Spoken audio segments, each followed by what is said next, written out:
नमस्कार दोस्तों, आप सभी का स्वागत एक और नई वीडियो में, जो कि आप सभी के लिए आप सभी के चैनल एक ही लक्ष्य पर दोबारा से आ गई है। दोस्तों, इस वीडियो में जो है बहुत ही खास और बहुत ही बड़ा अपडेट आप सभी के लिए, जो कि आपके एलएलबी कोर्स से रिलेटेड है। जो भी स्टूडेंट्स इस बार 2023 के अंदर महाराष्ट्र के कॉलेजेस, इंस्टीट्यूट, यूनिवर्सिटीज़ में, चाहे वो गवर्नमेंटेड हो, प्राइवेट हो, यानी कि जो भी महाराष्ट्र गवर्नमेंट के इससे एफिलिएटेड हैं और जो भी आपको कॉलेजेस हैं वहाँ पे महाराष्ट्र में, उनके लिए जो है ये एप्लीकेशन फॉर्म जो है अब आउट हो चुके हैं। यानी कि आप 15 मार्च से जो है एलएलबी के लिए, जो 3 साल का कोर्स होता है आपका बैचलर का, उसके लिए आप लॉ, यानी कि आप बैचलर ऑफ लॉ का कोर्स करना चाहते हैं, यानी कि आप लॉ के अंदर बैचलर का कोर्स करना चाहते हैं किसी भी कॉलेज, इंस्टीट्यूट, यूनिवर्सिटी से 2023 के अंदर, तो आप अब अप्लाई कर पाएंगे। जो कि आपकी डेट रखी गई है वो 15 मार्च से स्टार्ट होने वाली है। यानी कि 15 मार्च से आप फॉर्म भर सकेंगे। 15 मार्च से लेके 25 मार्च जो है उसकी लास्ट डेट रहेगी। हम इसमें इस वीडियो में आपको उसका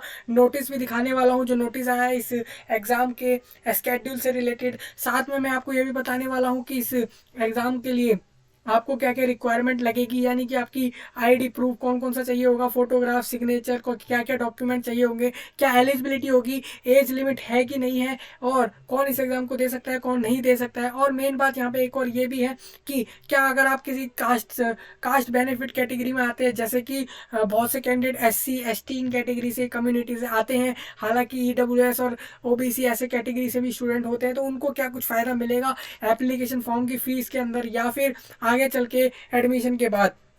मेन बात यहाँ पे ये आती है, फाइनली क्वालिफिकेशन यहाँ पे आपकी कितनी चाहिए होगी इस एग्ज़ाम को देने के लिए, इस कोर्स के एडमिशन को लेने के लिए। मेनली मैं बता दूँ, इस जो ये जो कोर्स का एग्ज़ाम है, ये आप जो है महाराष्ट्र के बाहर का कैंडिडेट या स्टूडेंट भी इस एग्ज़ाम को देके कॉलेज इसमें एडमिशन ले सकता है। अगर कोई कैंडिडेट स्टूडेंट पंजाब, हरियाणा, राजस्थान, या फिर जयपुर, या फिर आप ऐसा ले लीजिए दूसरे कोई भी स्टेट जो भी आपके हैं इंडिया के अंदर, जैसे कि उत्तर प्रदेश हो गया आपका, हिमाचल प्रदेश हो गया, उत्तराखंड हो गया, ये जो और भी स्टेट हैं आपके महाराष्ट्र को छोड़कर भी, तो आप उससे भी अगर बिलोंग करते हैं, उसमें भी अगर आप रहते हैं, तो आप भी इस एग्ज़ाम को दे के अपना इधर एडमिशन ले सकते हैं इन लॉ के कोर्स कॉलेज के अंदर। हालांकि उसके लिए आपको पूरा इन्फॉर्मेशन ब्राउज़र के बारे में एक ही चीज़ जानना ज़रूरी है कि भाई इस साल किस तरीके से इस कोर्स के लिए एग्ज़ाम के बाद एडमिशन होगा। तो मेनली मैं आपको बताऊं, ये मैंने जो है ऑफिशियल वेबसाइट पर हूँ मैं अभी, जिसमें आपको दिखा रहा हूँ मैं कि यहाँ पे एक नोटिस है MAH LLB 3 ईयर CET। इसमें आपको साफ साफ दिख रहा होगा कि यहाँ पे, ये मैं जब खोल लूंगा तो ये मेरे पास इस तरीके से विंडो आ रहा है, जिसमें आपको दिख रहा होगा अभी यहाँ पे रजिस्ट्रेशन चालू नहीं हुआ है, बट डेट सारा आ चुका है। रजिस्ट्रेशन से रिलेटेड ये नोटिस है, जिसमें आप ये देख पा रहे होंगे कि इसमें लिखा भी है कि आपका 2 और 3 मई को जो है सेम इस कोर्स के लिए एग्जाम होने वाला है, जो कि आपका at various centre with in and outside Maharashtra. यानी कि इस एग्ज़ाम का जो सेंटर होगा, यानी कि इस एग्ज़ाम जो जो होगा वो महाराष्ट्र में भी होगा और महाराष्ट्र के बाहर दूसरे स्टेटों में भी होने वाला है। मेन बात आपकी यह है, 25 मार्च तक आप इस फॉर्म को भर सकते हैं, लास्ट टू लास्ट। उससे आगे अगर बाई चांस अगर कोई एक्सटेंशन होता है तो वो जब पता लगेगा। अभी के लिए फिलहाल इतना ही है कि आप 25 मार्च तक इस फॉर्म को भर सकेंगे। देखिए, सेम यही सब कुछ नोटिस मराठी लैंग्वेज में भी लिखा हुआ है, आप इसको अच्छे से देख सकेंगे। मैं नेक्स्ट आपको इन्फॉर्मेशन ब्राउजर बता देता हूँ, इसके अंदर सारा कुछ, ये टेबल ऑफ कंटेंट हम सारा डिस्कस करेंगे। जैसा आप देख रहे हैं, इंडेक्स को हम डिस्कस करने वाले हैं, रेफरेंसेस, एलिजिबिलिटी हम जानेंगे, यहाँ पे सिलेबस जानेंगे इस एग्जाम का जो आपका होने वाला है, इसका सिलेबस क्या होगा, जैसे कि आप यहाँ पे भी देख पा रहे होंगे इसमें अंदर इस स्क्रीन पर, जैसे कि आप देख रहे हैं ब्राउजर आपको दिख रहा है यहाँ पे, इसी के अंदर जो है आपको सिलेबस देखने को भी मिल जाएगा सेम कोर्स के लिए। मेन बात यहाँ पे हमारी ये भी आती है कि फॉर्म फिल करने का प्रोसेस क्या रहेगा। कि देखिए, प्रोसेस मेन यही है कि पहले आपको रजिस्ट्रेशन करना है, फिर एप्लीकेशन फॉर्म फिल करना है, फिर आपको अपने डॉक्यूमेंट अपलोड करने होंगे। फॉर्म फिलिंग के अंदर ही फाइनली आपको फीस पेमेंट आपका आखिरी स्टेप होता है। उसके बाद आपको मेन अपना प्रिंट आउट लेना होता है फॉर्म का, बस इतना प्रोसेस रहता है, इससे एक्स्ट्रा कुछ भी नहीं होता है। देखिए, स्क्राइब के लिए बहुत जरूरी रहता है कि जो जो कैंडिडेट स्क्राइब की फैसिलिटी जो है बेनिफिट चाहते हैं, यानी कि जो कैंडिडेट स्टूडेंट ऐसा चाहते हैं कि उनको स्क्राइब अलाउड किया जाए PWD से, यानी कि पर्सन विद डिसेबिलिटी में जो भी कैंडिडेट स्टूडेंट आते हैं और उनको स्क्राइब अलाउड किया जाए, तो उसके लिए आपको Annexure 1 के अंदर, इसी नोटिस के अंदर आपको एक टेबल दिखेगा, उसके अंदर आप देख सकेंगे आसानी से कि आपको स्क्राइब अलाउड है या नहीं है।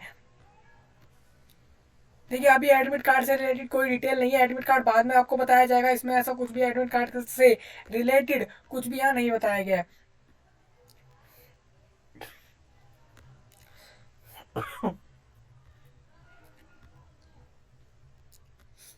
ये 3 साल का कोर्स है, जैसे कि मैंने आपको पहले बताया, पहली साल के एडमिशन के लिए कोर्स में आप अप्लाई करेंगे, यानी फर्स्ट ईयर में आप अप्लाई करने वाले हैं।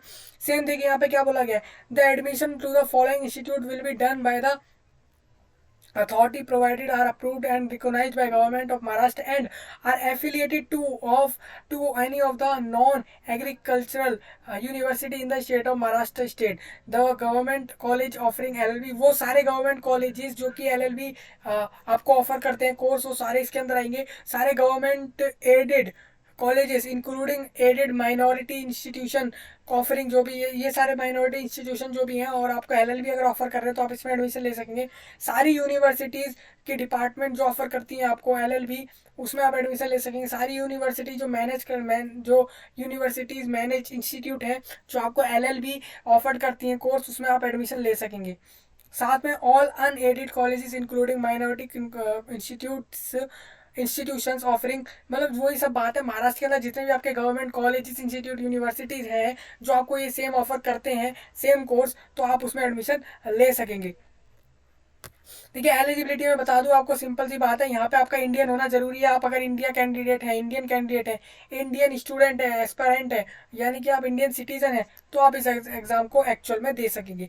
एजुकेशन क्वालिफिकेशन की बात कर लूँ, ये तो मैंने नेशनैलिटी के हिसाब से बता दिया आपकी एलिजिबिलिटी। अब मैं क्वालिफिकेशन की आपको बता दूं, main candidate should be a graduate in any faculty of any university in Maharashtra stable by an act of parliament और बाय स्टेट लेजिस्लेचर और an equivalent national institute recognised as a deemed to be university और foreign university recognised as equivalent to the status of an Indian university by an authority competent to declare equivalence with minimum 45% marks in aggregate is in qualifying examination, 45% marks for all the part of the degree examination taken together. In case of the candidate belonging to open category all India candidate OMS and EWS 40%, इस तरीके से बोला गया है। देखिए मैं आपको बता दूं मेन क्या है, यहाँ पे आपसे बोला गया है कि आपके पास कोई भी एक बैचलर डिग्री होना चाहिए।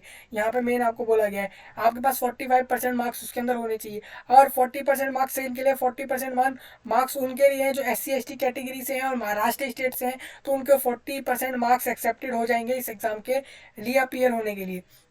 अब देखिए मैं नेक्स्ट बता दूं भी, an applicant who has pass the UG degree and 2/3 year PG degree from university in Maharashtra mention in after processing the studies in pattern +2 +3 +2/3 with minimum mark at stated in A. देखिए आपको मतलब main बात यहाँ पे क्या है, post graduate diploma will not be considered as post graduate degree. जिन्होंने post graduation करा हुआ है डिप्लोमा के अंदर, उनको जो है पोस्ट ग्रेजुएट डिग्री वाले कैटेगरी में नहीं माना जाएगा, ये इन्होंने साफ बताया हुआ है।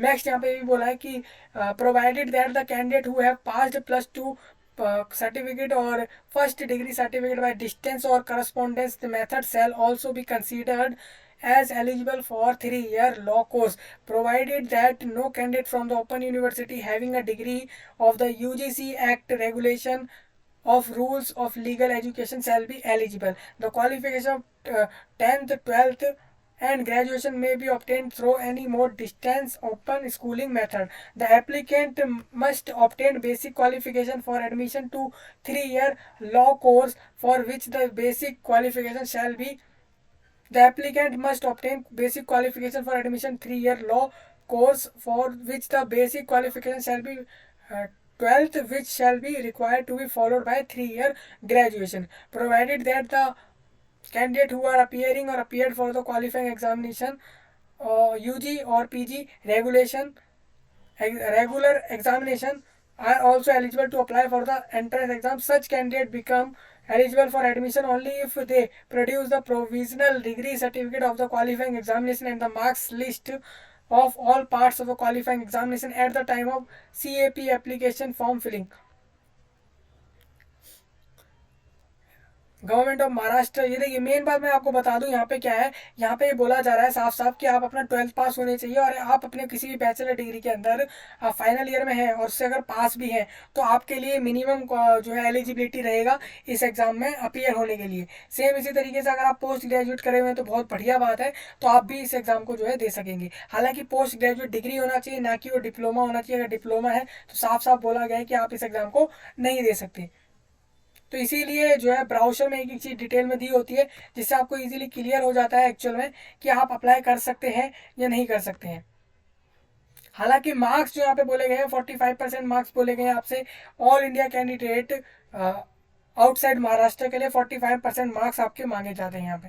Where the candidate are awarded CGPA, मैंने जैसे आपको पहले ही बताया सीजीपीए वालों को क्या करना होता है, the candidate is to resolve the issue with the active help of the school. मैं आपको जैसे पहले बताया कि उसमें जो फॉर्मूला है उससे आपको सॉल्व कर लेना है सीजीपीए वाला प्रॉब्लम, और फाइनली परसेंटेज में अपना मार्क्स जो है यहाँ पर देना है।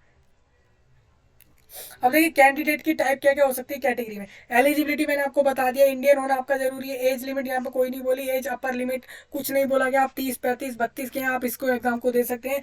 फॉर्म के दौरान भी आपसे कोई एज का यहाँ पे कुछ इशू नहीं आएगा। मेन बात मैं आपको बता दूं, यहाँ पे एक चीज ये होने वाली है कि मेन बात आपकी ये होगी कि एलिजिबिलिटी अगर बात करूँ क्वालिफिकेशन वाइज, तो आपको बोला गया है कि बैचलर में फाइनल ईयर या अपीयर्ड और या फिर पास्ड, ये भी चल जाएगा। पोस्ट ग्रेजुएट अपीयर और पास्ट भी चल जाएगा एलएलबी के एडमिशन के लिए अप्लाई करने के लिए इस फॉर्म के लिए। मेन बात मैं आपको एक बात बता दूं यहाँ पे, वो ये कि कैटेगरी अगर कैंडिडेट की बताऊँ तो वो आते हैं 5 कैटेगरी महाराष्ट्र के हो जाते हैं। टाइप ए में वो आते हैं जो कैंडिडेट का बर्थ जो है वो महाराष्ट्र में हुआ है। टाइप बी में वो आते हैं जिसके फादर या मदर में से कोई भी जो है गवर्नमेंट ऑफ महाराष्ट्र के मतलब टाइप बी में वो आते हैं कैंडिडेट के फादर या मदर में से किसी का भी बर्थ जो है महाराष्ट्र का है with the certificate of approved from the government of Maharashtra, तो वो जो है टाइप बी में आएंगे। टाइप सी में वो आएंगे जिस कैंडिडेट के माता या पिता में से किसी का भी जन्म महाराष्ट्र का है, तो वो टाइप सी में आएंगे, वो टाइप बी में आएंगे। टाइप सी में वो आएंगे किसी भी कैंडिडेट के माता या पिता में से कोई भी गवर्नमेंट ऑफ इंडिया के अंदर किसी भी डिपार्टमेंट में काम करते थे, वो टाइप सी में आएंगे जैसा कि लिखा हुआ है। टाइप डी में वो आएंगे कैंडिडेट जिनके माता या पिता में से कोई भी अगर गवर्नमेंट ऑफ महाराष्ट्र के अंदर किसी भी डिपार्टमेंट में काम करता है, प्रोवाइडेड दैट कि जो कैंडिडेट है उसने अपना ग्रेजुएशन जो है वो कंप्लीट कर लिया हो, या फिर अपना पोस्ट ग्रेजुएशन है कंप्लीट कर लिया हो महाराष्ट्र से ही। ये भी आपको साथ बोला गया है, तो पूरा एक बार इसको अच्छे से देख लेना। ये आपके लिए बहुत इंपॉर्टेंट रहेगा जो आपके स्टेट कैंडिडेट होंगे उनके लिए। इसी तरीके से टाइप बी में वो आएंगे जिन कैंडिडेट ने अपना 12th या फिर 10th, या फिर आप यहाँ पे देख सकते हैं ये आपका अपीयरिंग के लिए बैचलर मांग रहा है, तो मेन बात ये है टाइप बी में वो कैंडिडेट आएंगे जिन्होंने अपना ग्रेजुएशन या फिर पोस्ट ग्रेजुएशन यानी कि यूजी और या फिर पीजी उन्होंने अपना महाराष्ट्र कर्नाटका के बॉर्डर एरिया से करा है, और उनकी जो लैंग्वेज है मातृभाषा वो उनकी मराठी है, तो फिर वो जो है इसके लिए टाइप ई में आ जाएंगे। और बाकी छठा कैटेगरी आपका ऑल इंडिया कैटेगरी है कैंडिडेट का, जो आपके दूसरे स्टेट वाले होंगे महाराष्ट्र को छोड़ के इस। और 7th कैटेगरी आपकी जो आती है वो आपके जम्मू एंड कश्मीर के कैंडिडेट की आ जाती है। उनके लिए बोला गया the children of citizen who are displaced from Jammu and Kashmir to any part of India और from unsafe border area of Jammu and Kashmir to be are relatively safer place in Jammu and Kashmir from 1990 onward due to terrorist activities. जैसा कि आपको यहाँ बताया गया इस चीज़ को आप देख लेना। यहाँ पे वो आएंगे जिनके भी बच्चे जो है वो शिफ्ट हो गए जम्मू एंड कश्मीर से किसी भी दूसरे इंडिया के पार्ट के अंदर, लेकिन है वो जम्मू एंड कश्मीर के। क्यों शिफ्ट हुए? क्योंकि टेररिस्ट अटैक और इन सब की वजह से अगर वो शिफ्ट हुए हैं, तो ऐसे कैंडिडेट जो कि 1990 के बाद से 1990 के बाद की बात हो रही है, पहले वालों को नहीं माना जाएगा, बाद की बात हो रही है, तो उसमें जो है आप इस कैटेगरी में आ जाएंगे। हालांकि आप ये समझ गए होंगे। एज क्राइटेरिया मैं आपको फिर से बता देता हूँ।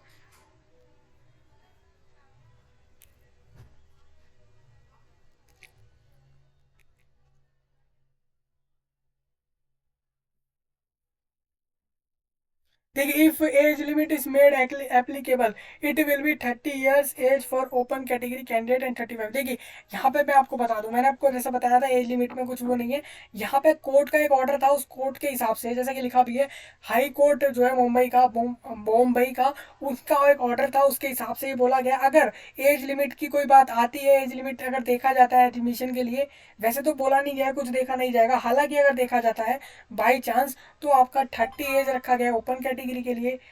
ओपन कैटेगरी कैंडिडेट के लिए 35 SC ST के लिए रखा गया है, जो आपका 1 जुलाई को देखा जाएगा। मतलब 1 जुलाई 23 के अंदर अगर आप 30 ईयर के हो गए हैं, आप अपनी चेक कर लेना भी डेट ऑफ बर्थ के हिसाब से, अगर आप 30 ईयर के हो जाएंगे 2023 में 1 जुलाई को, तो आप इस एग्ज़ाम को जो है मत भरिए, क्योंकि इसका कोई फ़ायदा नहीं होने वाला है, आप इस एग्ज़ाम को नहीं दे पाएंगे या फिर आपका एडमिशन नहीं हो पाएगा।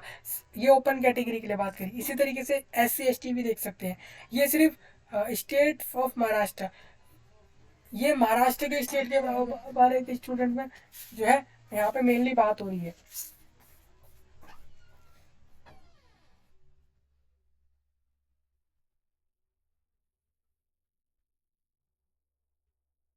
अब देखिए मैं आपको बता दूं, shall be conducted online in the online mode in multiple session if required is selected centre in the state of Maharashtra. Selected centre मतलब मेन बात आपकी यही है कि मैंने आपको बता दिया एज लिमिट पर 30 आपका ओपन कैटेगरी, 35 आपका SC ST में, लेकिन ये स्टेट ऑफ महाराष्ट्र कैंडिडेट के लिए। अगर आप ओपन कैटेगरी में है तो उसके लिए भी मैं आपको बता देता हूँ यहाँ पे।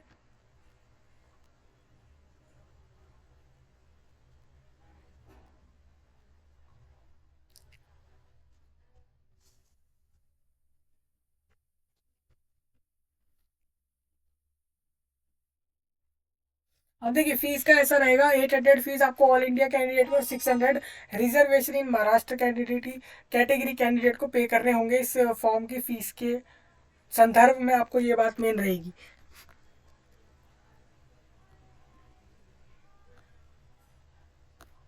अब देखिए पहले आप रजिस्ट्रेशन करेंगे, फिर आपको फॉर्म फिल करना होगा। रजिस्ट्रेशन के लिए आपको अपना मोबाइल नंबर चाहिए, वैलिड और ईमेल आईडी चाहिए, बस और कुछ नहीं चाहिए। बाकी आपको पर्सनल डिटेल 2-4 डालना होता है, यानी कि अपना नाम, अपना फादर का नाम, मदर का नाम, एड्रेस और ये सब डाल के आपका रजिस्ट्रेशन हो जाता है फाइनली। उसके बाद आपका फॉर्म फिल जब होता है तब आपको 3 डॉक्यूमेंट चाहिए होते हैं, एक फोटोग्राफ की इमेज और एक साइन की इमेज, और साथ में एक आपका आईडी प्रूफ चाहिए होता है, चाहे वो आधार, पैन कार्ड, वोटर कार्ड या फिर ड्राइविंग लाइसेंस या फिर कोई भी एक आईडी प्रूफ जो कि गवर्नमेंट ऑफ इंडिया से अप्रूव्ड हो, with your photo on the same page of the document. इस बात से आपका ये चीज़ जो है वो भी हो जाएगा क्लियर।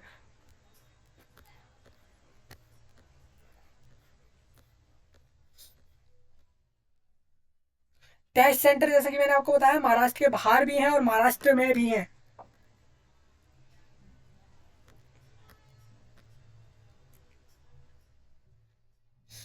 देखिए सिलेबस की बात कर लेता हूँ। मेन यहाँ पे सिलेबस है आपका MAH LLB 3 ईयर के लिए, CET के 2023 के लिए। तो online CET comprises 1 paper with 4 sections. एक ही पेपर आएगा आपका, 4 सेक्शन होंगे। एक होगा legal aptitude and legal reasoning, एक होगा general knowledge with current affairs, एक होगा लॉजिकल एंड एनालिटिकल रीजनिंग, एक होगा इंग्लिश। इस तरीके से 4 सेक्शन होंगे। चारों में अगर हम क्वेश्चंस की बात करें तो एक में 30, एक में 40, एक में 30, एक में 50, इस तरीके से क्वेश्चंस आएंगे। 150 टोटल क्वेश्चंस आने वाले हैं आपके। मार्क्स अगर बात करें तो पर क्वेश्चन पे 1 मार्क्स आपको मिलेगा इस तरीके से, यानी कि 150 नंबर का पेपर, 150 क्वेश्चंस, यानी कि हर क्वेश्चन पे 1 मार्क्स मिलने वाला है। कोई मार्क्स नहीं काटा जाएगा। 2 घंटे का पेपर रहेगा आपका। इंग्लिश और मराठी दोनों में पेपर आएगा। 4 ऑप्शंस के साथ हर क्वेश्चन आपको मिलने वाला है पेपर में। सिलेबस आप देख सकते हैं topic wise. Legal aptitude and legal reasoning के अंदर आपका जो सिलेबस आने वाला है वो आने वाला है study of law, legal aptitude and problem solving. Question will be framed with the help of legal prepositions and a set of facts to which the said prepositions have to be applied. Some prepositions may not be true in the real sense. Candidates will have to assume truth of these prepositions and answer the question drawing well supported conclusions. देखिए इस तरीके से आप अपना syllabus देख लेंगे हर topic wise. ये syllabus रहेगा PWD कैंडिडेट के लिए। स्क्राइब के लिए मैं बता दूं, यहाँ पे आपको एक टेबल दी गई है, उसमें आप चेक कर लेना अपने अपने कैटेगरी के अंदर सब टाइप चेक कर लेना। उसके बाद आप देख लेना इसमें आपको स्क्राइब और टाइम का अलाउड है या नहीं। उस तरीके से आप इस चीज़ को भी चेक कर सकेंगे आसानी से।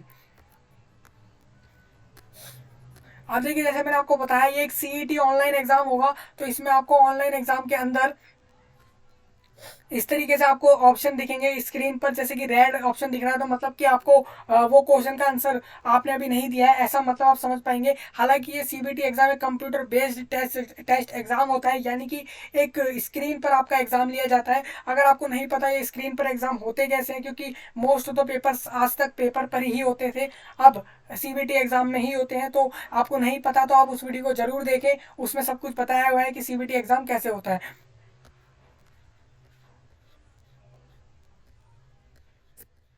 यहाँ पे कुछ इंस्ट्रक्शन होते हैं कि हाफ आवर या 1.5 आवर्स पहले आप सेंटर पे पहुंच जाएं, because the last time of the closing of the date of the gate. मतलब क्या है कि आपका गेट जो है वो फाइनली उसका लास्ट टाइम फिक्स कर दिया जाता है कि कब वो बंद हो जाएगा, उससे पहले आपको पहुंचना होता है सेंटर, अदरवाइज आपका एग्जाम जो है वो आपसे छूट जाता है, आप नहीं दे पाएंगे। तो ये कुछ इंस्ट्रक्शन है, इसको आप देख लेना अच्छे से, ये इसी नोटिस के अंदर है। स्क्राइब के लिए जो है पीडब्ल्यूडी कैंडिडेट को एक फॉर्म भरना पड़ेगा, यानी कि एक ये जो फॉर्म है इसका प्रिंट आउट लेके इसको फिल करके उसको जो है एप्लीकेशन के साथ अटैच करना होगा, क्योंकि ये जो है उससे मांगा जाएगा फॉर्म फिल करते समय।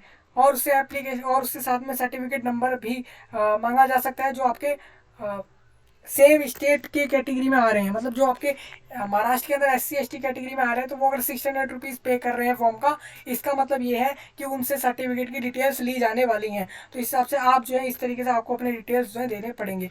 फाइनली इस तरीके से आपका फॉर्म जो है सबमिट होगा, और सिलेबस और सारा डिटेल महाराष्ट्र के LLB एग्जाम 2023 से रिलेटेड सारा डिटेल यही रहेगा। तो इस बार आपका 15 से 25 मार्च फॉर्म फिलिंग का लास्ट डेट रहेगा, तो आप फिल आसानी से उस तब तक कर सकेंगे for LLB course in Maharashtra colleges. तो धन्यवाद दोस्तों, इस वीडियो में इतना ही, मिलते हैं अगली वीडियो में।